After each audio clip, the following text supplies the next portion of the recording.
উন্মুক্ত সবার জন্য উন্মুক্ত বলে আনালেন কেন আমাদেরকে, যদি এখন বাসি ফু দিয়েই সরাই দিবেন?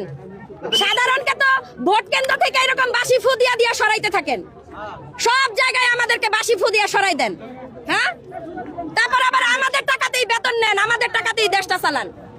কি পাইছেন, কি পাইছেন এগুলা? ভিতরে পুরাটা খালি ভাই, আমরা 100 মানুষ ওই জায়গায় নাই। কি সমস্যা আপনাদের? আপনাদের কি বাসায় তুলে নিয়ে যাব? আপনারা কি ঘরের কাজ করে দিবেন যে আপনারা খুব ভিআইপি উঠাই নিয়ে যাবো এখান থেকে?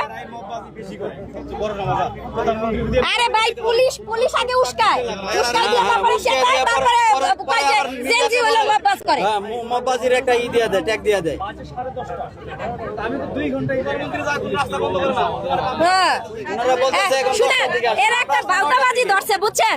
শুনেন কি, তারেক রহমান সিগন্যাল মানে, হ্যাঁ মন্ত্রীরা এখন সিগন্যাল মানে খুব কাজ করতেছে। মন্ত্রীরা সিগন্যাল মানে, তো মন্ত্রীরা সিগন্যাল মানে, তাহলে মন্ত্রী সিগন্যাল মাইনাই যদি চলে, তাহলে এতগুলা জনগণকে সে কষ্ট দেয় কিভাবে?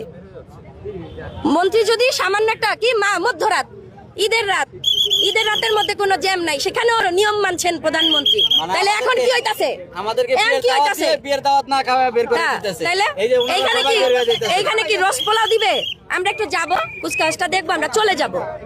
ব্যাগে দেখেন কি আনছি, ব্যাগে কিছুই আনি নাই ভাই, মোবাইলটা ছাড়া আছে। জানি আমরা জনগণ, আমরা লেখাপড়া করছি, আমরা শিক্ষিত, আমরা জানি একটা প্যারেড স্কোয়াডে বা কোনো একটা জাতীয় প্রোগ্রামে আসলে কিভাবে নিজেকে রেডি করে আসতে হয়।